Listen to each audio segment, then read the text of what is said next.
قال المصنف رحمه الله تعالى ونفعنا به وبعلومه في الدارين آمين. وقال النبي صلى الله عليه وسلم تمسكوا بالعروة الوثقى قول لا إله إلا الله. Bersabda Nabi sallallahu alaihi wasallam, hendaklah kamu berpegang dengan ikatan yang kukuh, ikatan yang kemas, yaitu ucapan la ilaha illallah, tiada Tuhan yang layak disembah melainkan Allah. Maksud daripada hadis ini adalah baginda sallallahu alaihi wasallam menyuruh kita untuk kita berpegang teguh dengan kalimah Allah Subhanahu wa taala. Di dalam hadis ini disebut la ilaha illallah, namun pasangannya yaitu Muhammadur Rasulullah termasuk juga di bawah perintah ini.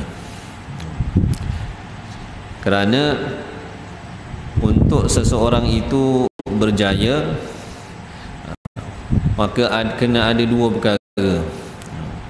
Yang pertama, keimanan dia kepada Allah Subhanahu wa taala. Yang kedua, keimanan dia kepada baginda sallallahu alaihi wasallam.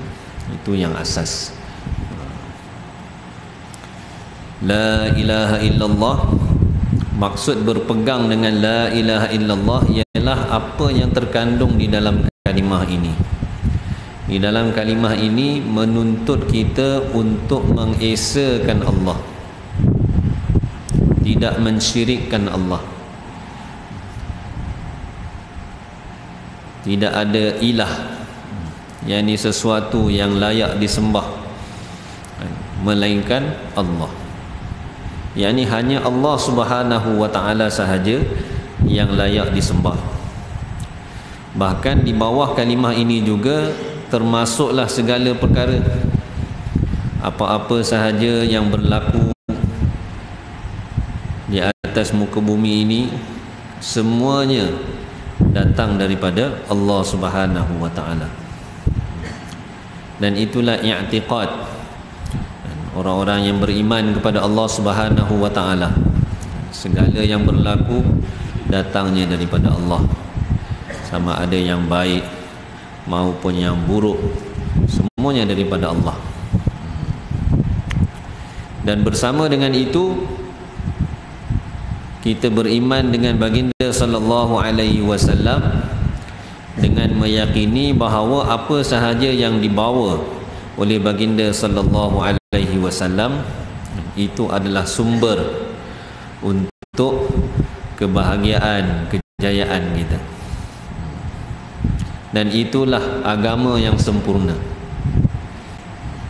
Apa yang ditunjuk ajar oleh baginda sallallahu alaihi wasallam, yang disampaikan oleh baginda sallallahu alaihi wasallam, sama ada perkara itu perkara yang wajib ataupun perkara itu perkara sunat, kesemuanya adalah asbab untuk kita berjaya.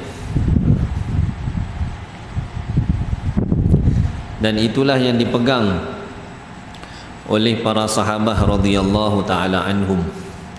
Mereka meyakini apa sahaja yang disampaikan oleh baginda sallallahu alaihi wasallam. Nabi sebut apa sahaja mereka terima.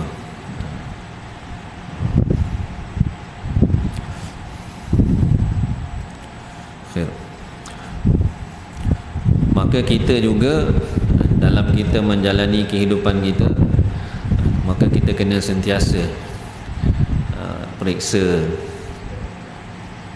hati kita, bagaimana keadaan iman kita, tahap keyakinan kita terhadap Allah Subhanahu wa taala, tahap keyakinan kita terhadap apa yang disampaikan oleh baginda sallallahu alaihi wasallam.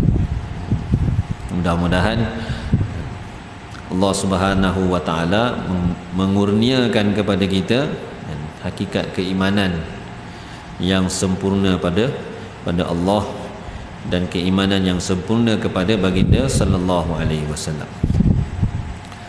Wa qala an-nabiy sallallahu alaihi wasallam tahadaw tahabbu. Bersabda Nabi sallallahu alaihi wasallam, hendaklah kamu saling memberi hadiah. Ini adalah asbab yang Nabi sallallahu alaihi wasallam ajarkan kepada umat ini untuk kita ini ada perasaan sayang, ada hubungan yang baik, ada ikatan yang baik sesama orang Islam. Cara dia, Nabi beritahu tahadaw, hendaklah kamu semua saling memberi hadiah. Natijahnya tahabbu, pasti kamu akan saling berkasih sayang. Berkasih sayang, bagi hadiah. Tak nanti kita gembira kata bagi hadiah pada orang. Ini adalah asbab untuk kita ambil hati. Seseorang tu dia akan terpaut hati dia dengan satu orang yang lain apabila dia dapat hadiah, benda free. Dapat benda free suka dan diingati. Saling memberi hadiah. Dan memberi hadiah ini salah satu sunnah Nabi sallallahu alaihi wasallam, termasuk dalam akhlak yang mulia. Beri hadiah. Nak beri hadiah tak mesti kena beri yang besar. Beri hadiah ni beri sekadar kemampuan kita. Tidaklah kita itu dipaksa untuk kita bagi hadiah yang lebih daripada kemampuan. Dan tak perlu juga kita rasa benda kecil pun nak beri juga. Tak. Sifat memberi ni satu sifat yang baik. Sesama jiran, sesama keluarga, anak beranak, saling bagi hadiah ni, dia akan menyebabkan hubungan tu semakin kuat, hubungan hati.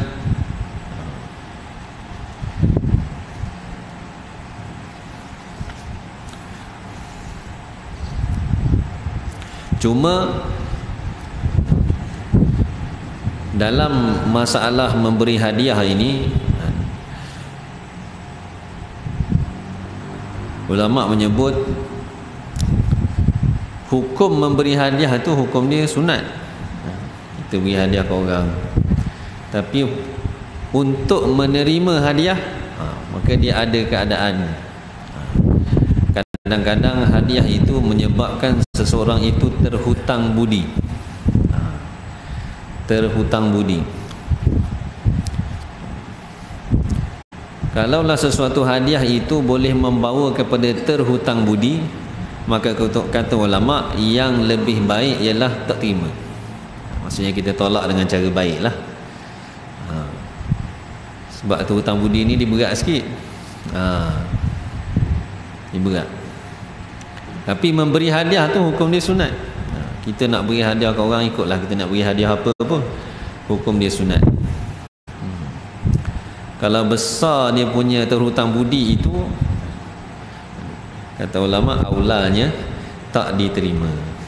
Maksudnya ditolak dengan cara yang baik.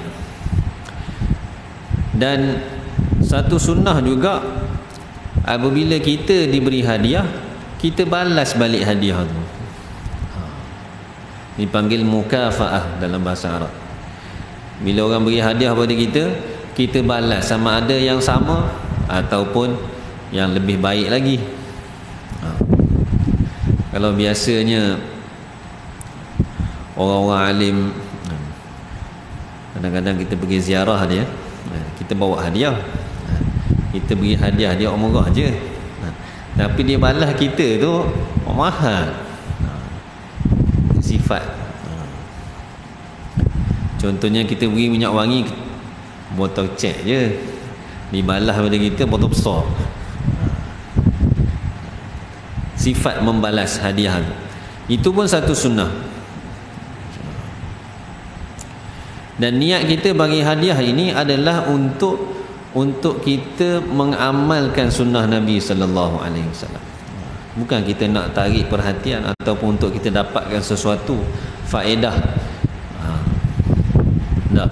Semata-mata untuk menghubungkan silaturahim, menghubungkan persaudaraan, kuatkan hubungan sesama kita dan bagi hadiah.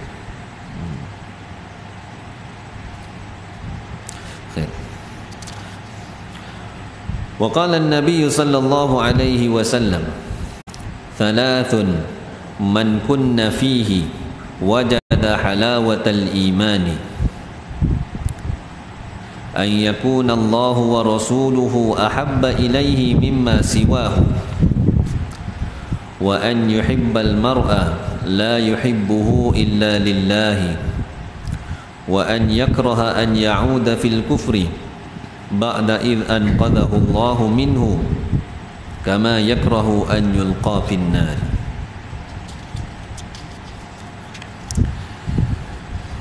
Bersabda Nabi sallallahu alaihi wasallam, 3 perkara, sesiapa yang ketiga-tiga perkara itu ada pada dirinya, maka dia akan mendapat kemanisan iman. Ada 3 perkara yang sekiranya ketiga-tiga perkara ini ada dalam diri kita, Nabi kata kita akan dapat kemanisan iman. Apa maksud kemanisan iman? Maksud kemanisan iman ini ialah dalam mentaati perintah-perintah Allah Subhanahu wa taala, kita akan rasa seronok, kita akan rasa sedap. Semayang rasa seronok, baca Al-Quran satu huruf demi satu huruf kita sebut tu rasa sedap, nikmat. Kita tunaikan perintah Allah, kita berzikir kepada Allah, kita rasa sedap. Kita berpuasa rasa sedap. Dia akan ada kelazatan, akan ada keseronokan dalam mentaati perintah Allah Subhanahu wa taala. Yang kedua, segala susah payah untuk mendapat redha Allah, untuk mendapat redha Rasul, mendapat redha Nabi, semua itu jadi mudah, dapat ditanggung dengan penuh kesabaran, dengan penuh kegembiraan.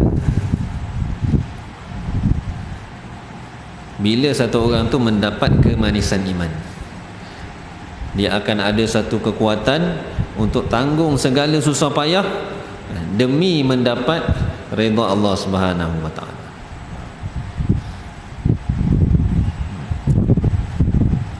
Makna kata bukan semata-mata rasa seronok. Kalau kita buat amal tak rasa seronok, maknanya belum dapat lagi tu. Tak juga. Ya, ada satu bentuk lagi. Kita ini mampu untuk tinggalkan segala keinginan kita, datang kepada perintah Allah Subhanahu wa taala. Itu pun satu bentuk kemanisan iman, mendapat kemanisan iman.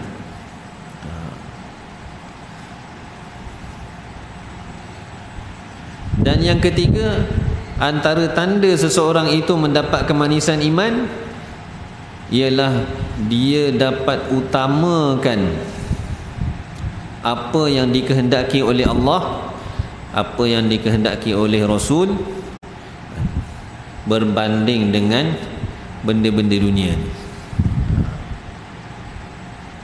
Dia boleh tinggal. Contohnya tengah jual, masuk waktu semayang, dia boleh tinggal, sibukkan dia sekejap, mari datang semayang, solat awal waktu, tinggal. Walaupun waktu itulah ramai biasanya. Contoh, dia ada kekuatan untuk utamakan apa yang Allah Ta'ala nak berbanding dengan kehendak diri dia. nak dapat keuntungan dunia, nak dapat kerehatan, dengar sedap, berehat, dengar bunyi azan, tinggalkan kerehatan ni, datang kepada perintah Allah Subhanahu wa taala. Itu pun satu bentuk seseorang itu mendapat kemanisan iman. Cuma apa dia tiga perkara tu? Nak dapat kemanisan yang seperti ini, kena ada tiga perkara, Nabi kata. Yang pertama, an yakunallahu wa rasuluhu ahabba ilaihi mimma siwahu, bahawa adalah Allah Subhanahu wa taala dan rasulnya lebih dicintai kepadanya berbanding selain daripada keduanya. Yakni kita mencintai Allah, kita mencintai baginda sallallahu alaihi wasallam lebih daripada segalanya.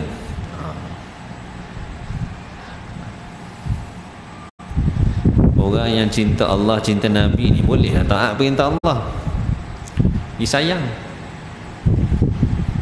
dia kenal siapa dia Allah, siapa dia Nabi sallallahu alaihi wasallam.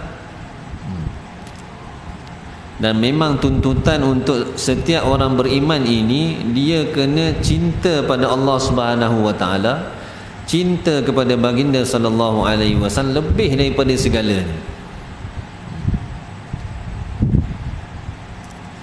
Seawal daripada baginda sallallahu alaihi wasallam diutuskan di Mekah, Nabi dah latih dah sahabat-sahabatnya. Kalau kita baca dalam sejarah bagaimana keadaan para sahabat ini, mereka ini sanggup buat apa sahaja demi baginda sallallahu alaihi wasallam, demi Allah, untuk agama Allah. Mereka sanggup buat apa sahaja, sehingga kalau terpaksa bunuh keluarga mereka pun mereka sanggup.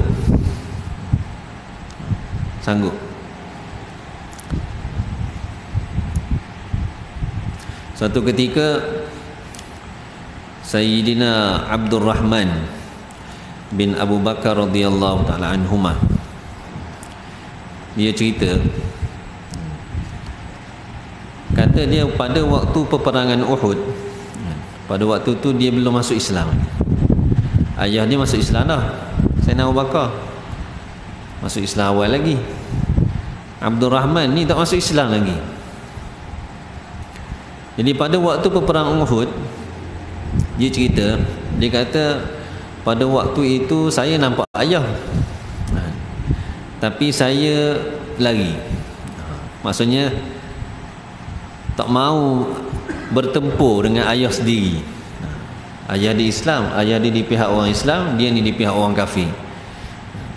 Dia kata saya nampak ayah tapi saya berpaling daripada ayah. Kata Sayyidina Abu Bakar, kalaulah pada hari itu aku nampak kamu, kalau hari itu aku nampak kamu, pasti aku tak akan berpaling pada kamu, bunuh walaupun tu anak dia sendiri. Sebab apa? Sebab cinta pada Allah, cinta kepada agama, cinta kepada baginda sallallahu alaihi wasallam. Ni nombor satu, sanggup.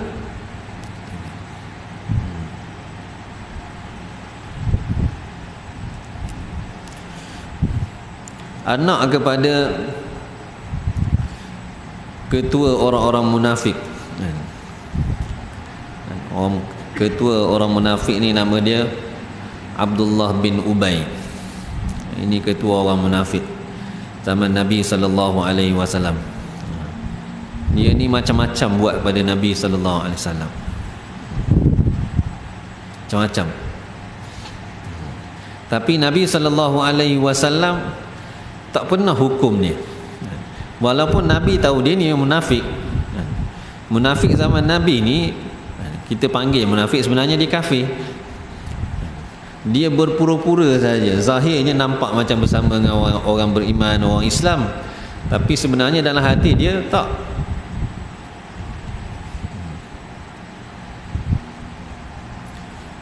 Dalam Quran Allah Ta'ala sebut, wa idza laqul ladzina amanu qalu amanna. Bila dia jumpa orang beriman, dia kata kami beriman.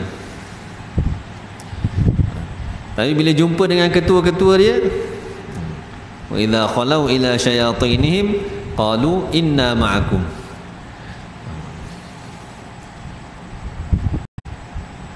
Apabila mereka berada dengan ketua-ketua mereka, mereka akan kata kami bersama dengan kamu. Dah tu duduk sekali dengan orang beriman tu, orang cerita innama nahnu mustahzi'un. Wah, olok-olok je, main-main je. Ini orang munafik zaman Nabi. Orang munafik zaman Nabi ni orang memang dia kafir. Dalam hati ni tidak ada iman. Dia tak beriman kepada Nabi. Buat macam-macam pada Nabi sallallahu alaihi wasallam. Satu ketika Nabi sallallahu alaihi wasallam lalu. Nabi sallallahu alaihi wasallam lalu berhampiran dengan Abdullah bin Ubay ni. Dan pada waktu itu anak beliau, anak dia nama Abdullah juga, Abdullah bin Ubay. Anak dia ni orang beriman, ayah dia ni ketua munafik. Anak dia ada bersama dengan Nabi sallallahu alaihi wasallam. Bila Nabi sallallahu alaihi wasallam lalu sebelah dia, berdekatan dengan dia, maka dia kata,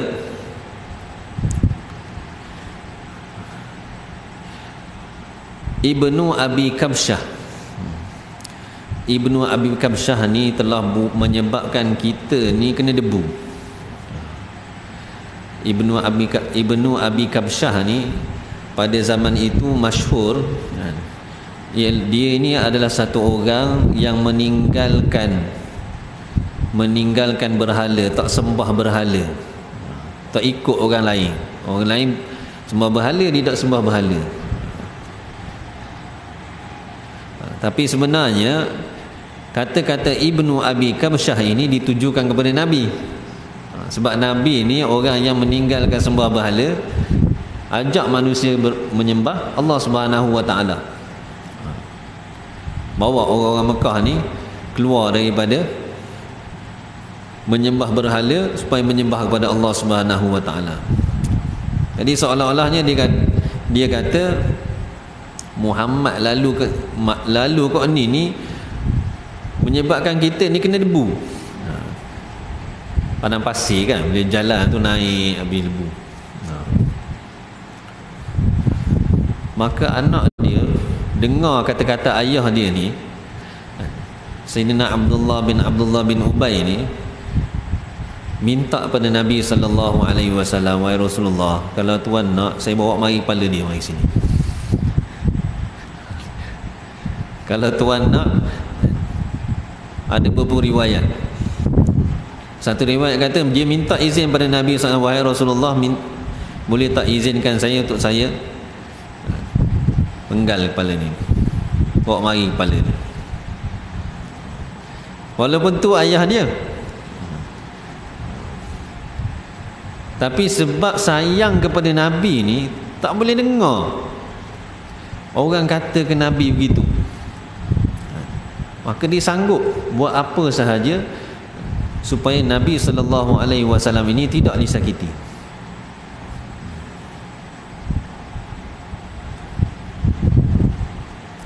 Dan pernah sekali dalam satu perjalanan balik, Nabi balik daripada satu peperangan, saya tak ingat nama peperangan tu, maka Abdullah bin Ubay ni, ketua munafik ni, dia nak sambut Nabi.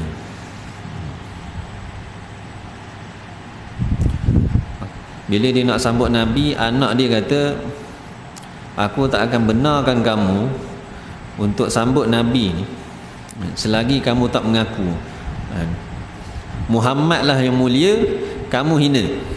Dia suruh ayah dia mengaku depan tu, Muhammad yang paling mulia, saya hina, saya yang paling hina. Dia suruh ayah dia cakap depan tu, sampai tahap tu sekali. Ini kecintaan sahabat-sahabat Nabi SAW yang mereka tunjuk.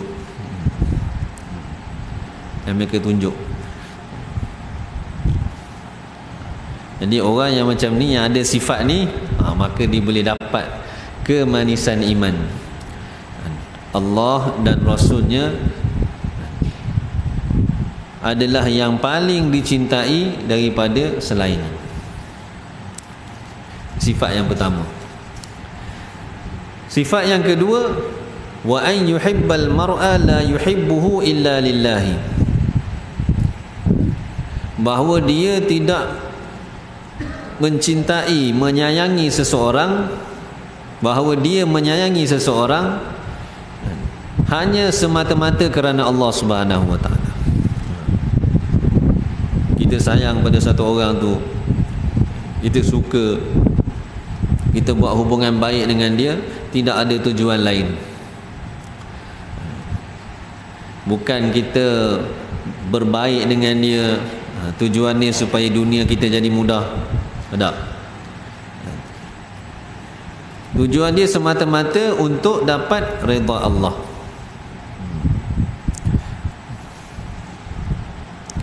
Dan ulama ada sebut beberapa keadaan yang kita kata seseorang itu dikira berkasih sayang semata-mata kerana Allah Subhanahu wa taala.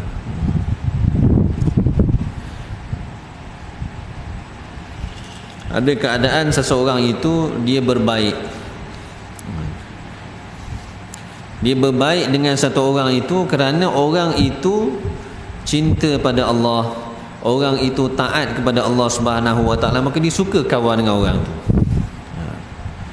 Maka kata ulama, ini adalah tanda cinta, sayang, hubungan baik semata-mata kerana Allah.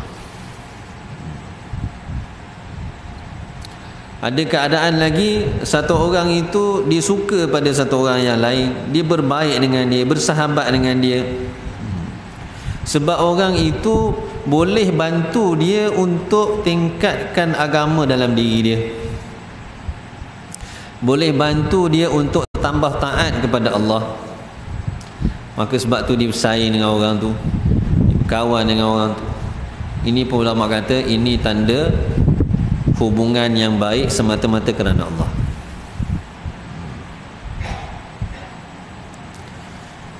Ada satu keadaan lagi, satu orang itu dia berkawan, dia suka, dia berbaik dengan satu orang yang lain kerana orang itu dapat membantu dunianya, dan dunia yang dia dapat itu dapat membantu untuk dia bina akhiratnya. Dia baik dengan satu orang, orang tu boleh bantu dunia dia, dengan dunia yang dia dapat bina akhiratnya. Jadi dia berbaik dengan orang tu semata-mata nak bina akhirat dia. Ini pun ulama kata dia masuk dalam kategori orang yang buat hubungan baik semata-mata kerana Allah.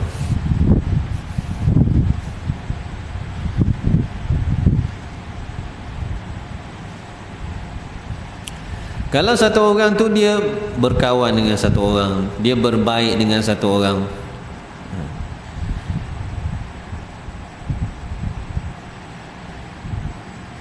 cuma hubungan baik itu adalah semata-mata kerana dia suka, mudah berkawan dengan orang tu, ataupun orang itu boleh membantu dunia dia, maka ini ulama kata hubungan yang seperti ini, hubungan baik yang seperti ini, dan hubungan ni tidak dipanggil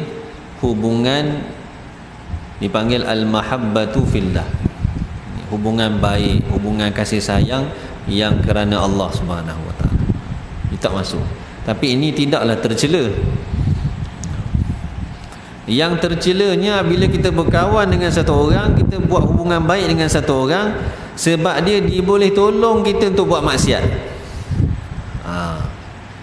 Dia mudahkan kita untuk buat maksiat, untuk langgar, mudahkan kita untuk jadi zalim, mudahkan kita untuk buat kemungkaran. Ini hubungan baik yang seperti ini hubungan baik yang sangat dicela oleh syarak. Syarak tak suka. Jadi orang yang dapat kemanisan iman ni, Nabi kata dia suka, dia sayang kepada seseorang, dia ada hubungan baik dengan seseorang hanya semata-mata kerana Allah Subhanahu wa taala. Dan yang ketiga, wa an yakraha an ya'uda fil kufri ba'da id anqadhahu Allahu minhu kama yakrahu an yulqa fin nari. Bahawa seseorang itu tidak suka untuk kembali ke dalam kekufuran selepas Allah selamatkan dia daripada kekufuran tersebut. Tak sukanya dia dengan kekufuran itu sebagaimana dia tidak suka untuk dicampakkan ke dalam api neraka. Ini merujuk kepada sahabat-sahabat Nabi SAW pada zaman itu. Mereka ini dapat Islam daripada jahiliyah, diberi hidayah oleh Allah Subhanahu wa taala, dan apabila mereka dapat hidayah daripada Allah Subhanahu wa taala, mereka ini sangat-sangat takut. Sangat-sangat takut Allah taala tarik iman daripada mereka.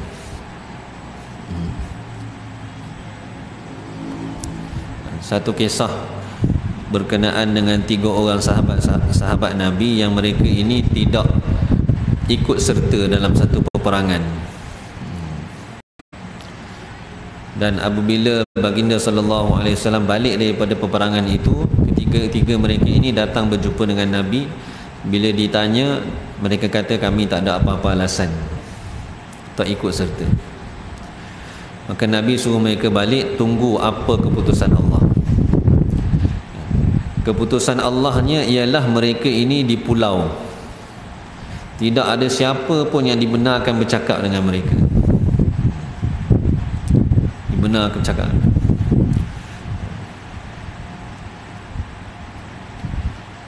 Maka sahabat ni dalam kisah tu cerita, dia kata kalaulah saya mati waktu tu, tak tahulah apa jadi pada saya. Salah seorang daripada mereka datang tawaran dari satu orang raja kafir, bagi surat. Dalam surat tu raja tu bagi tahu, kami dengar ketua kamu buang kamu.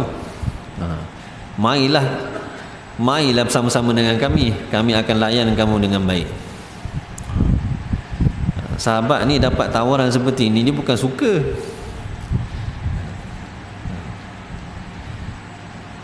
Tapi bertambah sedih.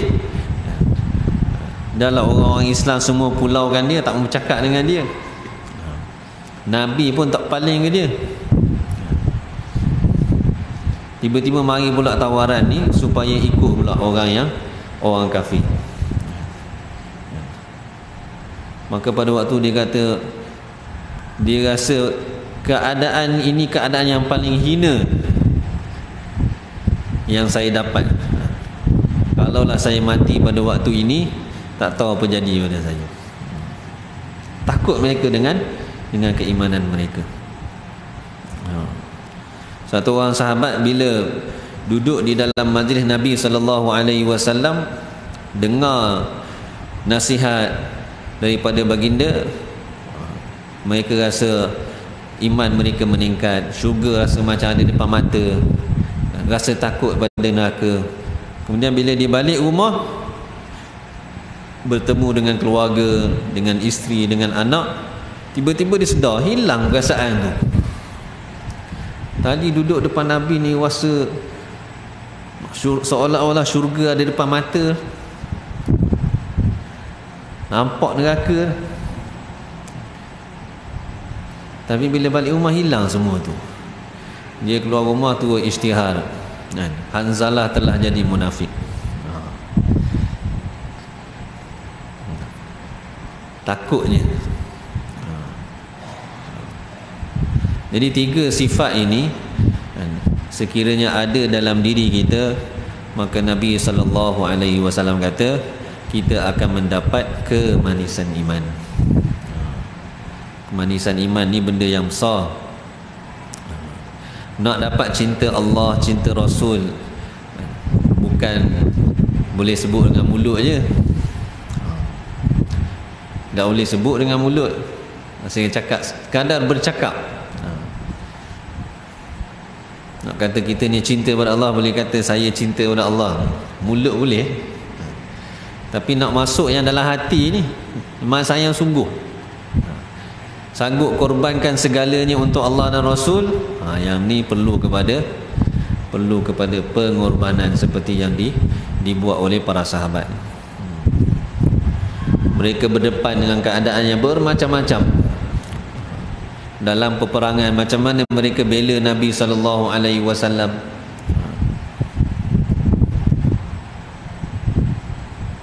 Satu orang sahabat, tak silap saya, tak ingat, dalam peperangan Ahzab, tak silap saya, di waktu malam yang sangat gelap, dia pun tak ada pakaian.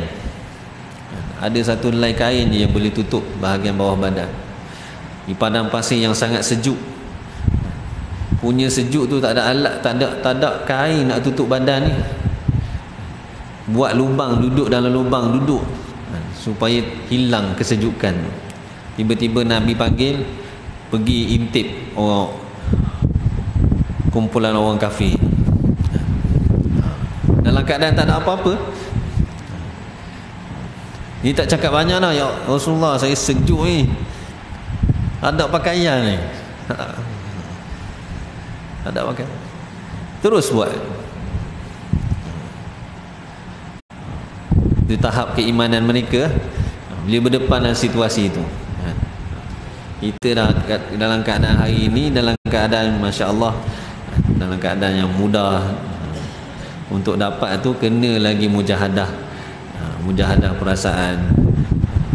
Paling kurang kita cubalah lawan nafsu kita untuk sempurnakan perintah Allah Subhanahu Wa Taala, dan juga memperbanyakkan amal kita, sampai satu tahap Allah Subhanahu Wa Taala kurniakan kepada kita kemanisan iman ini. Wallahu a'lam. Semoga Allah Subhanahu Wa Taala kurniakan kepada saya dan kita semua dengan apa yang disampaikan pada malam ini, sama-sama dapat kita jadikan pedoman untuk kita amalkan dan kita sampaikan kepada saudara-saudara kita yang lain, insya-Allah. Subhanakallahumma bihamdika asyhadu an la ilaha illa anta astaghfiruka wa atubu ilaik. Subhana rabbika rabbil izzati amma yasifun wa salamun alal mursalin. Alhamdulillahirabbil alamin.